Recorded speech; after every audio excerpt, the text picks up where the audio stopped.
team in blocked shots.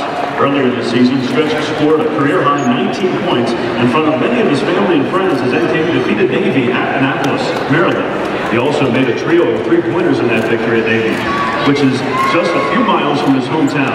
Stretch has also been a solid defender this season and recorded a career-high 4 steals during a win at Kennesaw State last week. Stretch also grabbed a career-high 12 rebounds earlier this season during a home win against Kennesaw State, and he recorded a double-double second year with the Norse after transferring from Nebraska.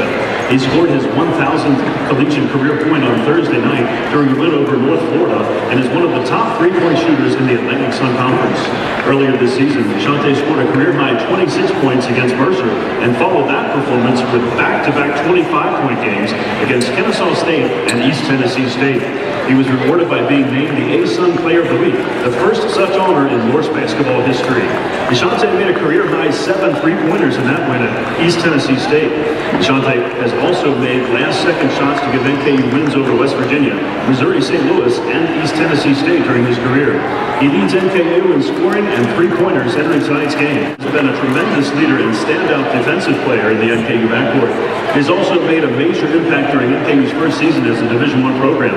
During the first week of play this season in San Diego, Ethan twice grabbed 9 rebounds to set a career high in that category. Against A-Sun preseason favorite Mercer in January, Ethan scored 12 points and dished out 4 assists to help NKU post a 17-point victory against the Bears. He closed out his junior season by scoring a career-high 24 points against Findlay in the NCAA Division II tournament and was named All-Great Lakes Valley Conference after helping NKU reach the 20-win mark. Ethan currently has scored more than 700 points and dished out more than 300 assists. I just told the radio, what an incredible 24 hours for NKU athletics. Baseball team goes into the 9th inning down 5-0, 6-5 win. Women's basketball, they miss a free throw, they miss a layup, we're in overtime and we win. And then our game. I mean, it was an incredible 24 hours for our athletics program. And they were asking me my thoughts the last 3 minutes. I said I had a couple. A, I'm very upset that I'm watching people walk out of our gym already. B, I don't want it to get to 20 for the seniors on the last night. When do we stop fouling? And then C, who's coming out of the game first so they can get recognition? But every time I just can't believe it. One more, come on, let's just get one thing good to happen, and you never know. And then all of a sudden it did. And for everything to seem to go the wrong way for 37 minutes, it's unbelievable. Every tip ball they grabbed and either made a shot, they dunked it, something happened. And then for whatever reason, I don't know, it's just one of those crazy things. It may never ever happen again, but tonight we're very fortunate and we're not giving it back. Coach, what do you think of the way the freshmen played late? Todd Johnson had a couple of steals, a couple of baskets. Tyler White had some points. You know what, the first, and you watched them, for 38 minutes, they couldn't do anything right. They fouled, they couldn't make a shot. This wouldn't happen. And then you know what, just to be able to continue to play as hard as you can and see what happens. And so again, for Tyler to make a big play, for Todd to make a big 3 and get his hands on some balls and get a steal, and then for Anthony Monaco, he's shot 4 free throws this year. 2 on Thursday and 2 tonight, down 1 in that situation, and to do nothing but hit net is unbelievable. In the closing minutes, you had to press by necessity, but is that something you had seen? Did you feel that might work pretty well for you, or was it just? No, you're right. It's necessity. We didn't down there. Actually, I apologize. We did. The last possession, we were down 2. We had turned the ball over down 2, and we pressed them and got a steal. And Stretch laid it in, and you know what happened after that? They called a foul, and the kid hits 2 free throws, and we lose. But so I'm going to tell you, the last 2 minutes and 45 seconds, we've pressed them, we've turned them over 10 times. And it was the perfect storm because they were trying to take care of the basketball, run the clock down, and not being real aggressive. So we were just super aggressive, and we didn't have anything to lose. I mean, we just had to go full guns. But that's about the 4-minute mark, the last timeout, media timeout, we made the point, look, we're letting them catch and pass the ball and run the shot clock down under 10 to score. We can't operate that. We have to get very aggressive, try to steal every pass without being careless, no layups. And to our guys' credit, they got super aggressive. We had just enough energy and just enough time. But for all you guys know this, you look across the stat line, we should not have won the game. We did not win one category except for assisted turnover. And They had 19 turnovers, we had 5. Outside of that, that was the only positive stat that we had over them. Did you do anything going into this last week? I mean, 2 games, 8 total turnovers. I've never seen anything quite like that before. We haven't been that consistent this year. We have.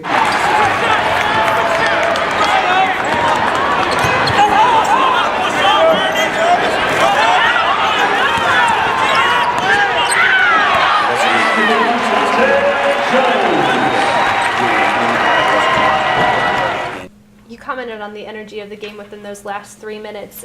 Talk specifically about your seniors, your leaders out there, and how they were, really making the game today. Well, each one of them had a different moment that, come on, let's keep going, come on, we're all right. And you being on the outside, you saw it too every time. They want to win so bad. And Ethan Faulkner, when he misses that last lip, his shoulders drop, his head drops, and he's almost done. So I took him out and I said, look, the next shot's going in. You got to believe, just the next shot's going in. And it did. So you just got to give him credit for not stopping and believing in that. But again, in Ashante, he did his best. Move. But those guys, we're going to tail him wherever. And then stretch, they give you so much energy, and that's the thing. So we're very proud of them. We're very happy for them, too, to be able to walk out of this with something like this.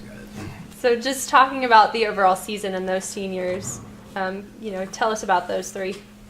Those 3, again, you can't be, as a coach, you're so thankful you get to coach good people. And it starts with that. And they're not perfect gems by me, but they're good people and want the best not only for the team but the university. And then they've all put themselves third, which you have to, or fourth, or whatever. And that's what I'm proud about these guys. I'm proud that they're also on track to graduate. Ashante's on track to graduate in May. Stretch December. Ethan's got a student teach, and then he's right after him. So happy about that also, because that's very important. And I think what they've also done is pass down the work ethic that needs to be passed down, and the level of professionalism and maturity to have so many young kids underneath them. I think that's as important as anything they can leave. That legacy of, look, fellas, we're so proud to be able to have the opportunity to put this uniform on. And when we pass it backwards, and when we come back and there's somebody wearing my number, they better give the same. They better give the same. They're going to be very upset with us as a coaching staff, not to replace it with the same quality of person. How do you prepare for San Francisco now? It's almost like a bowl game. That's exactly what we thought about it when we decided to make the trip. We're going to give them off until next Friday, just to let them step back. And then we'll just do what we've done. We'll just see what our strengths are, what we may be able to attack out there, and go have a great trip. They're a good team. Comment on the legacy, the first year of Division I, almost over. Obviously, you got the 1 game left, but I don't think a lot of people expected you to go 500 in conference play, and especially after that start. And then we talked a little bit about Thursday, but with Jalen going out. Just talk a little bit about this season and how it sets the stage for the Division I era in NKU. Well, I honestly think the GLBC prepared us to have success. It's just that conference is so good. The coaching, to go into the atmospheres you have to go into and be battle tested there. I think that was very, very important to our success this year, even though we only had 4 guys that went through that. But yeah, to be able to pass it, to start it, to go, look, fellas, I deep down, I honestly believe it all started with the volleyball team. I really do. When they went out and had that type of success, I think every kid in the university went, you know what, okay. We got a lot of pride here, and we believe when we go out there we're going to be able to compete. And I think by them doing that, it gave everybody trickled down through the program, saying, look, just get into the first one's the hardest for everybody.